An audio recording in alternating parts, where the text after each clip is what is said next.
Members of Youthreach in Buncrana, County Donegal, are planning a series of interviews with older people from the local area.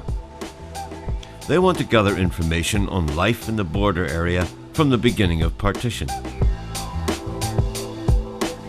The whole team gathers in the dimly lit computer suite to design a list of pertinent questions to put to their interviewees.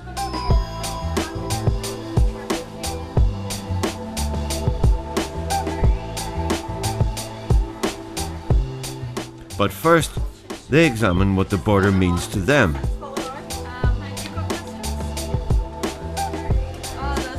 Are there economic implications?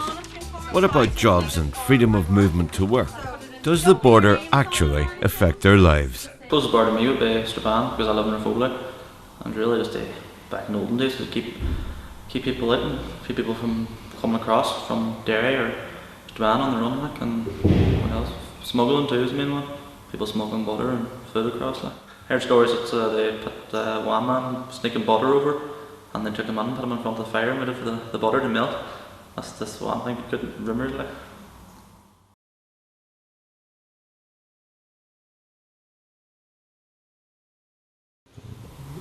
Got there during whenever Ireland was promised independence, but they didn't completely get it. Like the English decided to keep a couple of counties for themselves.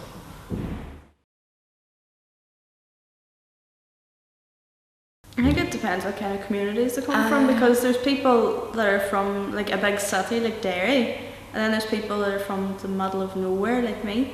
So then it's kind of hard to mix with them because they're brought up different. I mean, if we walk down the street, like people from the middle of nowhere, they would know everybody and they'd be speaking to them. But if you're from like a city, they just kind of walk on. They're all Derry. It's all Derry lives now. I don't know. They just come and take all the houses. They don't really say anything because they don't be outside. They just go in the buses just to go anywhere. You don't see them and they don't really chat to anybody else. Sometimes it's bad because some of them like do cause bother, wreck the place, bring their own folk in. So like I've noticed that definitely. I think they're well bad drivers. So they are. They're well cheeky. They just pull out in front of you and think they're on the road when they don't.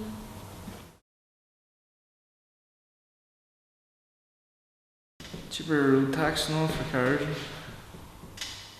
And cheaper clothes now to buy as well.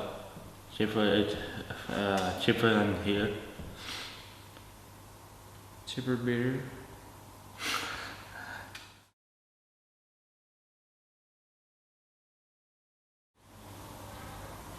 Less jobs for the local ones that live here all their lives. Like they're just the foreign people in comes in and takes the jobs because they work for less money and stuff like that. So they get first shout because they work for less than an Irish person would.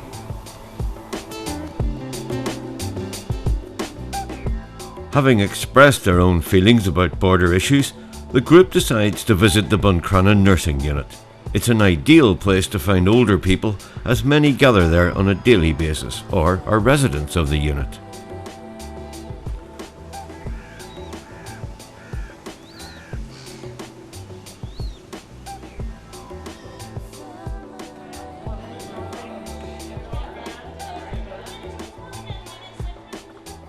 They're pleased to find that a number of the older residents and visitors are happy to be interviewed. Jean Arbuckle is the first to volunteer. What was it like growing up in your time? How was it different to today? Oh, today's completely different. I would feel sorry for you now because you has to be entertained.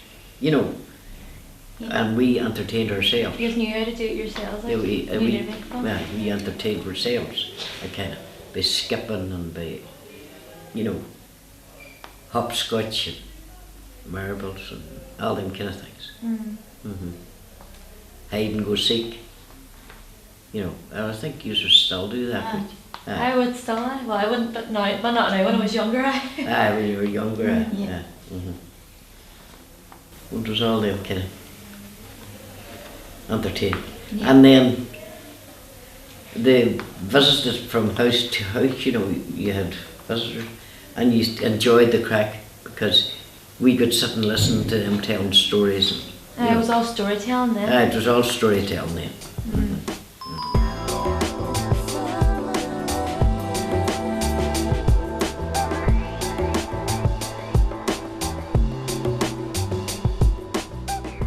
What was it like growing up in your time? Well, I lived on a farm, so we had to work all the time. We would have cattle, sheep, so we were kept busy, and we had to carry the water from a well or a spout. We had no hot or cold water, and everybody was the same. We washed in hand, everything was hand washed, and hung out on the bushes to dry. There were no line or clothes pegs then. You just hang on the bushes, right? We had only a change of clothes, so there were no sliding wardrobes, I can tell you. We just hung our clothes on the back of a door, on a nail, or on a coat hanger, or on the back of a chair. So things were very meagre, let's say, as a change for Sunday and a change for work clothes. And you were very lucky if you got a job in factory or dairy, and if you got a job in dairy and you lived in Buncrana, you got the train. I worked in Tilling Henderson's, a big factory, 4-story factory, big factory, at the end of the bridge in Derry. The bridge would take you over to the water side. It was wartime, and there were lots of work in Derry, and making war shirts and all the uniforms that you could think of were all made in the factories in Derry. So I had a hand in that as well. The war came on in 1939, so I would have been a factory girl there. And the dairy people would have come down to Buncrana during the war, and they would have smuggled butter and things that they lacked and that they needed coupons for. Well, they would have got that in Buncrana without coupons. And we would have smuggled down flour, meal that needed, and we had an agent in Buncrana who we sold them to. So he would have given us butter and eggs and things to smuggle to Derry, and we'd have given him flour, Indian meal and things that he had an agent for. It was an ongoing thing. We smuggled up the butter, and the funny thing about it, at the border we would have been searched. Sometimes we were taken into the lady searcher, and other times we'd hide the butter. We'd flatten it out, the butter, the pound of butter, and push it up our sleeve. The sleeves in the coat were wide, so they could accommodate us for smuggling. And we would have smuggled flour down, so we made the clothes were the coats were quite loose, so we could put a pocket inside. We stitched a pocket inside the lining of the coat, and we put the flour we were up to all the tricks of the trade.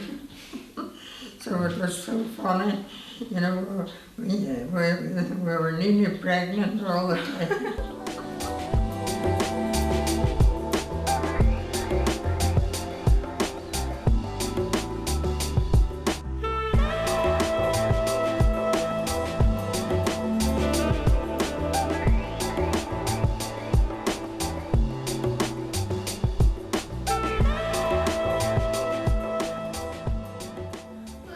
There was no money then, and there wasn't a lot of food, and there wasn't a lot of entertainment. You made your own entertainment.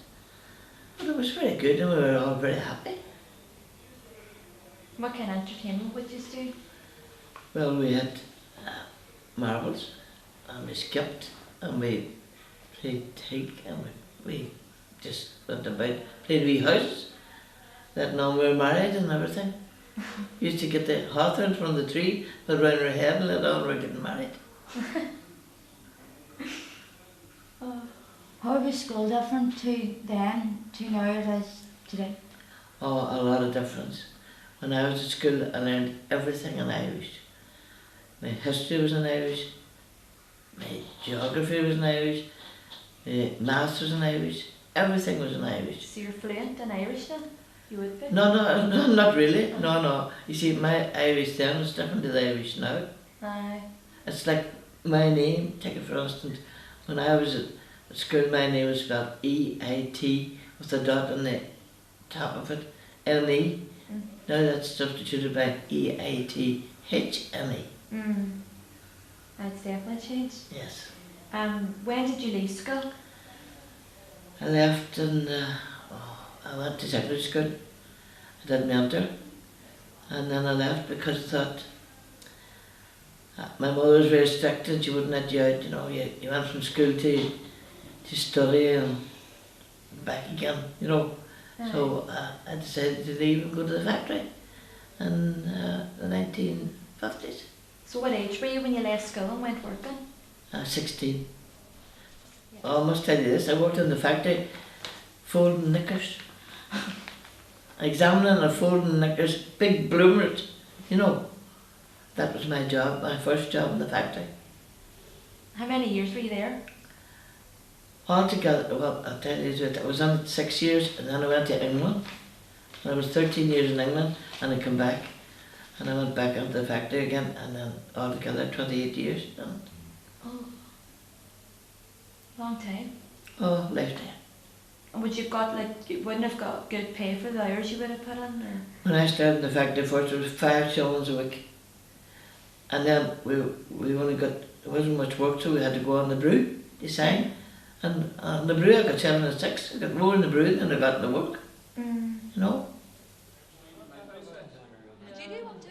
After the interviews are over, everyone gets a tour of the unit and a chance to see an art exhibition by the residents and day visitors.